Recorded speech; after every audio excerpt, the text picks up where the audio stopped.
Di sini, izin mohon diri, nama saya Satrio Bagus Nugroho dan NIM 1124020 dari kelas Stratigrafi TGA akan menjelaskan mengenai hasil daripada study case UAS Geologi Sejarah.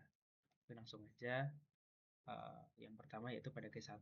Di sini pada case 1 tuh pada suatu daerah ditemukan sebuah cekungan sedimen dengan dataloginya itu batu gamping yang kaya akan fosil. Nah, dia berangsur-angsur berubah ke serpi hitam yang miskin fosil. Nah, dari batu gamping ini dia kan ada karbonatnya tuh. Dia mengalami penurunan kandungan karbonat pada serpi hitam, lalu ada penambahan unsur logamnya justru. Dan keanekaragaman hayatinya tuh justru malah turun waktu di serpi hitamnya. Nah, pertanyaannya tuh kondisi lingkungan sebelum dan sesudah perubahan tersebut. Berarti kan ada perubahan dari batu gamping kepada si serpi hitam. Kita harus tahu dulu tuh, si batu gamping ini lingkungannya idealnya apa. Nah, batu gamping ini kan terbentuk dari organisme-organisme laut ya kebanyakan. Dan dia butuh banget source daripada karbonatnya itu sendiri. Nah, makanya batu gamping itu didominasi hidup di laut dangkal dan juga hangat. Tenang, ada nutrisinya, terus ada cahaya mataharinya. Jadi si organismenya ini bisa untuk tumbuh di sana. Organisme-organisme seperti ini nih. Nah, pada serpi hitam, berarti kan sesudahnya. Berarti kan tadi kalau sebelumnya kan kita bisa lihat lautnya dangkal dan hangat. Itu bisa kita lihat dari adanya fosil Brachiopoda, crinoid, dan juga kebentukan batu gamping itu sendiri. Di mana Brachiopoda crinoid ini kan organisme kehidup kan. Berarti dia memang membutuhkan sesuatu yang tenang, sesuatu yang ideal buat dia hidup. Berarti kemungkinan adalah laut dangkal dan juga hangat. Nah, pada serpi hitam ini ada penurunan kandungan karbonat dan juga peningkatan unsur logam tertentu. Nah, berarti kan kalau seperti itu dan juga tidak adanya fosil menurutnya kandungan fosilnya. Nah, jadi perubahannya itu menunjukkan adanya anoksik atau perubahan dari yang dia kayak oksigen menjadi minum oksigen. Buktinya apa? Ya buktinya tadi yang pertama, miskin fosil. Otomatis kalau miskin fosil, organisme yang hidup kan juga sedikit. Nggak seperti batu gamping tadi yang kayak fosil, di serpi hitam itu miskin fosil. Nah, waktu dia miskin fosil, otomatis lingkungan tempat serpi hitam ini ada, waktu serpi hitam ini terbentuk, itu kan berarti kurang ideal buat dihidupi oleh si organisme-organisme tersebut. Berarti memang sudah terjadi perbedaan lingkungan seperti itu dari yang batu gamping tadi. Nah, terus ada peningkatan unsur logam, berarti kan ada pengotornya tuh. Kita kalau bicara laut kan berarti ada pengotornya. Nah, waktu si logam ini naik, otomatis kan si lautnya ini berarti sudah nggak ideal tadi dan ada penurunan kandungan karbonat. Otomatis kalau karbon nggak terbentuk, unsur logam justru naik. Berarti kemungkinan besar adalah adanya lingkungan anoksik dari peningkatan unsur logam tadi, sehingga oksigen nggak bisa masuk ke lautnya tadi dan akhirnya fosil-fosilnya pun nggak kebentuk ya karena nggak ada organismenya. Beda sama batu gamping yang memang tenang dan hangat. Lanjut pada yang B yaitu faktor-faktor global yang mungkin menyebabkan kepunahan massal pada akhir Paleozoikum. Nah, ada 3 nih. Pada Paleozoikum menuju ke Mesozoikum dari Permian ke Triasik itu ada regresi laut global, gangguan siklus karbon dan juga anoreksia laut. Kita satu-satu bahas satu-satu nih. Pertama ada regresi laut global. Pertama regresi nih seawater. Nah, waktu adanya si seawater ini turun itu menyebabkan berarti kan cekungan-cekungan ini yang berisi air air laut dia bakal lebih sedikit karena ada penurunan ini bisa kita buktikan dari data ini, data di mana sisi water ini cenderung turun di transisinya. Nah, transisinya kan di sini nih. Nah, lihat nih, dia kan turun banget di sini. Nah, waktu si waternya ini akhirnya turun, berarti kan wadah-wadah atau tempat habitat daripada si makhluk organisme laut ini juga bakal lebih berkurang juga. Nah, itu yang pertama, regresi. Yang kedua ada gangguan siklus karbon. Nah, gangguan siklus karbon ini dikarenakan adanya si Siberian Trap sama si banjir basaltnya ini tadi. Jadi aktivitas kedua aktivitas ini kan vulkanisme nih. Vulkanisme ini itu akhirnya yang mengganggu siklus karbonnya, di mana dia akhirnya mengotori atmosfer, melepaskan gas metana, mengotori ocean juga, yang itu nanti bakal ke anoksiknya laut tuh bakal karena ada vulkanisme ini tadi. Nah, makanya si Siberian Trap ini akhirnya menyebabkan si faktor-faktor yang menyebabkan kepunahan massal tadi, yaitu karena itu tadi sebenarnya hasil daripada si Siberian Trap-nya, bukan saat letusan Siberian Trap-nya. Jadi hasilnya itu menyebabkan kepunahan massal secara berangsur-angsur. Yang ketiga anoksik. Ini bisa dibuktikan dari datanya nih, lihat. Jadi dulu waktu Permian itu oksigennya masih oke nih, tapi dia berangsur-angsur turun dibarengi dengan penurunan muka air laut dan juga adanya si banjir basalt dan si breadrap ini dia turun. Nah, ini dikarenakan itu tadi semakin sedikitnya cekungan air laut dan ditambah dengan vulkanisme yang tinggi sehingga mudah banget buat ocean ini dari oksik ke anoksiknya. Ini kalau kita bisa lihat di sini juga biodiversitasnya itu akhirnya turun juga. Jadi linear gitu antara si anoksiknya ocean dan juga biodiversitasnya. Lanjut, hubungan aktivitas vulkanisme besar dengan perubahan iklim dan kondisi laut pada masa Permian. Jadi magma basaltik itu tadi kan merupakan batuan organik, di mana permen ini cenderung buat kebentuk batuan-batuan organik.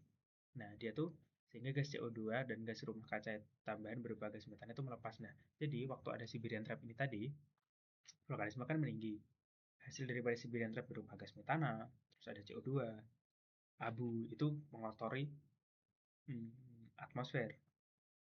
Di mana atmosfer itu akhirnya menjadi lingkungan iklim bumi itu menjadi panas karena tadi adanya gas metana yang dilepas. Gas metana ini kan bakal melingkupi bumi gitu kan, dan dia keluar karena kita punya atmosfer. Nah, karena panasnya ini tadi dia sampai naik ke 10 sampai 8 sampai 10 derajat Celcius. Bayangin tuh naiknya segitu. Ditambah dengan gas CO2, terus adanya uh, pengotor laut itu tadi, sehingga dia juga menyebabkan si laut ini yang dia akhirnya tenang dan juga banyak sinar matahari, banyak biotanya, dia tuh si abunya ini tadi dia ngotorin si lautnya, sehingga karena pengotor laut ini, yang pertama pengotor laut, yang kedua karena ada abunya tadi yang akhirnya menutupi atmosfer bumi, itu juga menyebabkan cahaya matahari nggak masuk. Nah, dari situ akhirnya ada domino efek yang menyebabkan si biota laut ini mati karena nggak ada cahaya matahari tadi. Terus karena semakin kotornya itu tadi, kadar oksigennya juga nurun. Berarti kan karena kadar oksigennya nurun, berangsur-angsur fitoplanktonnya pun juga mati, sehingga si apa namanya si biota-biotanya pun akhirnya mati juga dari situ. Ini Siberian Trap, dia tuh berada di Rusia. Sekarang namanya Rusia seperti itu. Ini bisa kita lihat di sini. Yang case kedua yaitu ada suatu penambang stratigrafi ditemukan batas antara batu lempung dan kayak fosil amonit dan lapisan tipis kayak iridium dan shock quartz. Di atas lapisan tersebut, fosil dinosaurus amonit tidak ditemukan lagi. Nah, pertanyaan tuh bukti geologi yang menunjukkan telah terjadi kepunahan massal pada kapur. Nah, jadi bukti-buktinya tuh ada 4, yaitu hilangnya fosil tadi secara mendadak, fosil dinosaurus dan amonit, adanya anomali iridium, terus kehadiran shock quartz, dan juga adanya ejecta dan scarules. Sebenarnya kita bisa lihat yang pertama itu hilangnya fosil. Nah, sama seperti case tadi, fosilnya tiba-tiba hilang. Berarti kan ada kepunahan atau kematian massal yang terjadi. Sehingga waktu lapisan di atas batu lempung ini terbentuk, itu biota-biota sudah nggak bisa hidup. Nah, itu yang pertama, bukti-buktinya. Yang kedua yaitu anomali iridium. Iridium ini dia kebentuk cenderungnya itu dari hasil asteroid. Dan itu ditemukan kaya banget. Ini bisa kita lihat di sini. Iridium ini mengaya banget waktu ada Cretaceous sama Paleogen. Nah, Cretaceous ini pada masa Mesozoikum, Paleogen ini Cenozoikum atau sekarang nih Cenozoikum, ini Mesozoikum. Nah, dia tuh naiknya tuh nggak normal. Nah, karena ada kenaikan ini tadi, itu juga jadi salah satu bukti bahwa adanya anomali iridium. Terus yang ketiga itu kehadiran shock quartz, di mana di si shock quartz ini merupakan juga hasil daripada si asteroid. Saat si asteroid ini ngekenain bumi atau ngepres dia kan asteroid itu dari atas ke bawah ya, top gitu. Nah, dia kan bakal ada impact-nya gitu. Ada T sama P-nya kan bakal naik. Nah, shock quartz ini dapat dari karena adanya si tumbukan tadi, sehingga si quartz-nya tuh kayak ter terpukul secara tiba-tiba gitu, maka nggak bentuk support kuat. Ini juga salah satu indikasi adanya asteroid. Yang terakhir itu Ejecta dan Square ini juga produk-produk daripada si hasil asteroidnya tadi, seperti itu. Yang kedua yaitu hubungan tumbukan meteorit dan perubahan lingkungan global pada masa tersebut. Nah, hubungannya tuh apa sih? Kenapa kita harus menghubungin si asteroidnya dengan si perubahan lingkungan global? Nah, yang pertama kita bisa lihat dulu nih. Yang pertama ini dia di tumbukannya itu dulu di Meksiko. Ini kan sekarang Meksiko kan. Terus dibarengi dengan ini ada vulkanisme juga di situ. Nah, ada beberapa tahap yaitu nah ini tumbukan di Chicxulub. Nah, ini di Meksiko nih, 66 juta tahun lalu pada batas daripada si Cretaceous ke Paleogennya. Nah, ada penyebaran debu dan aerosol. Nah, ini kan dia bakal ngebentuk debu dan aerosol naik ke atas kan.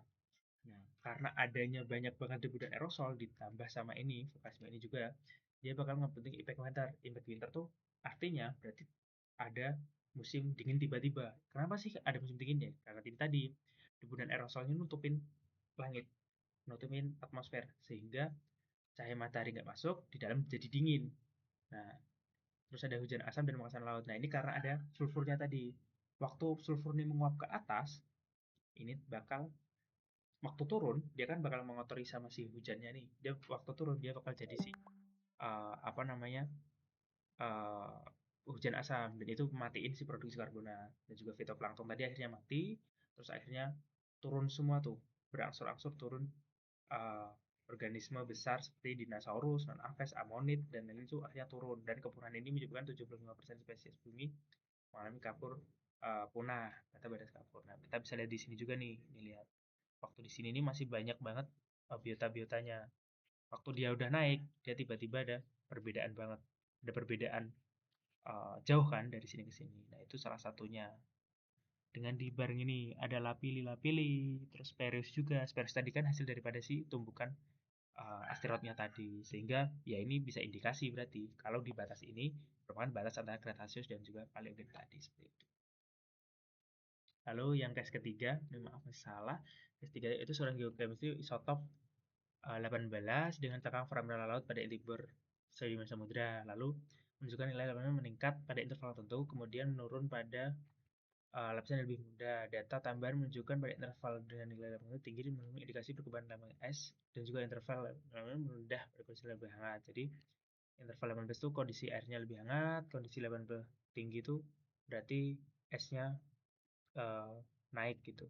Prinsip dasar penggunaan isotop. Nah, prinsip dasarnya tuh seperti ini sebenarnya. Jadi isotop daripada oksigen tuh ada dua, yaitu yang nomor 16 sama 18. Saat terjadi penguapan atau evaporasi, nomor 16 tuh cenderung buat naik duluan. Waktu nomor 16 nih naik duluan nih, kita bisa lihat nih, waktu 16 evaporasi, 16 naik duluan, dia bakal kebentuk jadi es. Kalau waktu itu zaman glasiasinya. Jadi dia waktu jadi esnya ini tadi, waktu si 16 jadi es, otomatis kan si nomor 16 ini kan isotop 16 ini kan bakal dia terakumulasi di esnya ya kan. Dan enggak ada di lautnya, cenderung susah ditemuin di laut gitu. Waktu ada si glasier parutnya nih evaporasi terus dia kebentuk di sini kan jadi es kan. Nah, ini ninggalin si 18 di sini. Nah, kenapa kita harus pakai kenapa di cangkang foraminifera gitu? Karena foraminifera tuh cangkangnya kan dari kalsit itu sendiri. Nah, si kalsit ini tadi itu pakai si isotop-isotop oksigen yang ada di laut. Saat karena si 16 ini, si isotop 16 ini jadi es, makanya si isotop 18 ketinggalan di sini nih. Dan dia berakhir jadi cangkang dari foraminifera itu sendiri. Makanya prinsip dasarnya tuh sebenarnya yaitu tadi, karena si 16 ini mudah menguap, terus jadi es. Meninggalin si 18 di lautnya. Nah, si 16 ini tadi, isotop 16 ini tadi, itu kalau ada terjadi uh, pemanasan, dia kan bakal mencari lagi, dia bakal masuk lagi ke air. Makanya peningkatan nilai 18 itu bakal selaras dengan pendinginan atau glasiasi. Tapi penurunan daripada 18 itu bakal isotop 18 itu bakal linear atau selaras dengan adanya pendinginan karena yang 16 tadi akhirnya masuk ke laut karena adanya pemanasan, maaf pemanasan. Jadi kalau 18 turun berarti pemanasan, kalau 18 naik berarti pendinginan seperti itu. Yang terakhir itu hubungan nilai 18 sering dihubungkan dengan periode glasial, lalu hubungan perubahan volume es pada komposisi stop air laut. Yang pertama kita jawab yang lebih dulu. Mengapa peningkatan nilai 18 itu sering dihubungkan dengan periode glasialnya? Pertama tuh mengapa peningkatan ini terjadi? Karena saat periode glasial isotop ringan 16 itu tersimpan dalam lapisan es sehingga air laut menjadi relatif kaya nih 18. Akibatnya organisme laut merekam N18 lebih tinggi. Nah, ini peningkatan laut dihubungkan periode glasialnya. Itu tadi karena saat si N18 ini saat terjadi evaporasi si si isotop 16 nih dia naik terus jadi es, ninggalin si isotop 18 yang berat nih di lautnya. Nah, organisme itu kan kebanyakan hidup di laut ya. Nah, waktu hidup di laut ini dia tuh ngebentuk cangkangnya kah atau apanya itu dari isotop 18 yang memang benar-benar tinggal di sini. Sehingga ya itu tadi, isotop 18 itu bisa merekam periode glasial saat si isotop 18 ini ditemukan banyak. Nah ya saat banyak tuh berarti kan si N18-nya ke bawah buat jadi es kan. Sehingga ninggalin si 18 tadi, seperti itu. Nah, terus hubungan perubahan volume es global dengan komposisi isotop air laut. Nah, hubungannya volume es global dengan isotop air laut tuh yang tadi perbandingan antara 18 dan juga 16. Sebenarnya kita bisa lihat di sini nih, lihat nih di temperaturnya. Nih, dia bakal linear nih, 18-nya tuh bakal naik turunnya linear sama si temperaturnya. Nah, hubungannya perubahan volume es laut ya itu tadi. Saat si 18 ini tadi dia naik, saat si 18 ini dia kandungannya cenderung naik, berarti volume esnya kan juga cenderung naik kan? Ya kan? Berarti kan karena si 16-nya tadi ke bawah sama evaporasinya buat jadi es. Tapi saat si N18-nya ini turun, lebih besar N16-nya, otomatis es-es dari si es-es yang udah terbentuk nih dia mengalami pemanasan sehingga N16-nya bisa buat kembali ke lautnya tadi seperti itu. Maka ya itu tadi linearnya tuh saat N18 tuh dia linear sama glasiasi atau pendinginan, tapi berbanding terbalik sama pemanasan.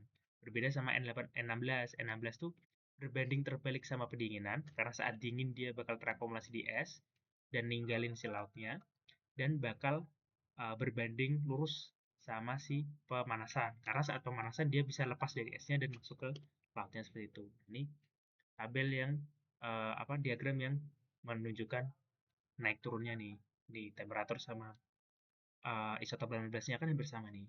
Tek, tek, tek, tek, seperti itu. Nah, ini juga perbedaannya nih. Dia bakal mengalami uh, salah satu aplikasinya. N18-nya itu di mana? Kita bisa tahu jadi di mana glasial itu terjadi dan kapan glasial itu terjadi seperti itu. Ini daftar pustaka yang saya gunakan. Baik, mungkin itu yang bisa saya sampaikan. Kurang lebihnya saya mohon maaf. Mungkin saya tutup. Terima kasih. Wassalamualaikum warahmatullahi wabarakatuh.